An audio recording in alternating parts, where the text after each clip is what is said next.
Ayan, so magtatanghali na naman, magluluto tayo ng pansit. At syempre, ang mga kuwan ay nag-iigib na rin.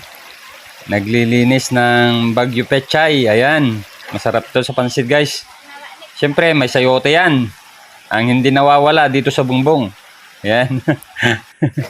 At gagawa sila ng maha. Ayan, kaya nagkukudkud na. Kung ano mga rekado, mushroom, at mga panggagayat ng mga rekado na rin ng pansit guys. Ayan. So may Baguio beans din tayo. At niluto na nga. Naguling kayo sa... Yan. So malaki yan guys ha, yung lutuan na yan. At yan, nagapiga na rin sila. At ito na yung pansit. Guys. Ang dami niyang kwano, overload to. Yan, naluto na. Kaya bubuhatin na guys at ilalagay na dun sa kainan. Ayan. So, ito na rin yung maha. Kita mo yan, tinakbo na lang.